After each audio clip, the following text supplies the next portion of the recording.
Wow, is that the new phone over there? Let me get Oppo 11, right? Yes, and the new Oppo F11 Pro is so cool. It has a lot of show off, starting with a really large screen and 48 megapixel main camera, as well as a pop-up selfie camera and VOOC charging. It looks great and shiny. Thank you. And you know what? The F11 Pro, which is currently aimed at the Indian market, is an instant eye catcher. It will impress with looks first and foremost. It has a double radiant back, and it sure looks impressive. Um, it's not about selfies anymore. The F11 Pro has a large 6.53 feet display free of any cutouts thanks to the pop-up selfie snapper. So, what news about the cameras? Well, the front snapper can still impress, though it has a 16 megapixel sensor capable of many tricks thanks to some advanced AI algorithms.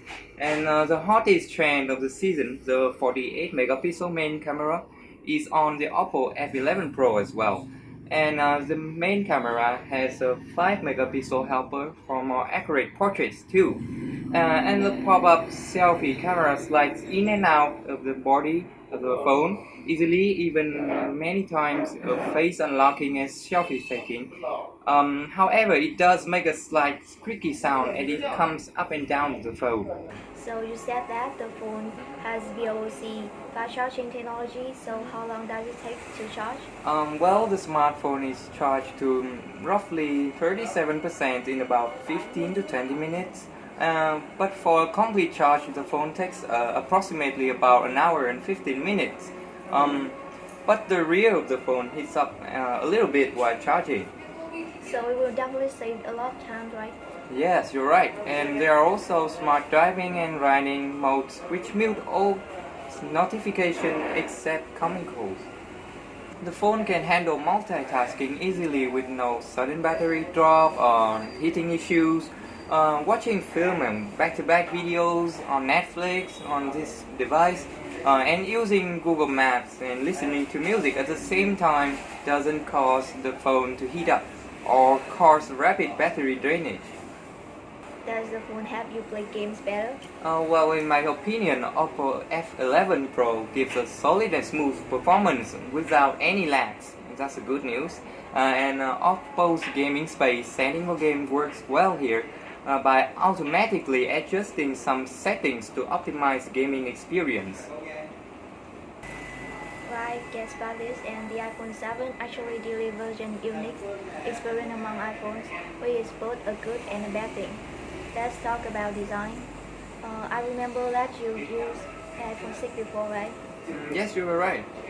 If you use an iPhone 6 or 6S, you will feel like you have returned home after a long holiday, and the window curtains have been changed. Each change is small, but welcome. The other design change I got to grips quickly is a new home button. Gone is iconic click. It now has touch sensitivity. I've heard that the iPhone 7 has a new waterproof feature, right? Yeah, one of the reasons the home button has been changed is because of the iPhone 7's headlight feature water resistant. That's because one of the main reasons people will get phone is to water damage. Well, right. I remember I've broken a phone or two by, dropping them in the wet stuff in the bathroom.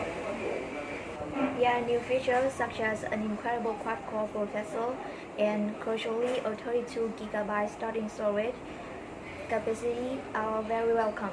So it's an excellent camera that's had the right upgrade to make your photo look better. But as we know, there are two sides to every coin. So what are the disadvantages of an iPhone 7? The removal of the headphone jack feels unnecessary and restrictive.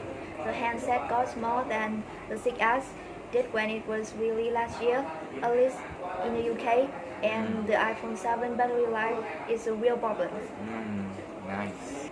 Overall, this is an iPhone that lays a marker in tech history, and it will serve the foundations for many important changes of how phones work and integrate into our life.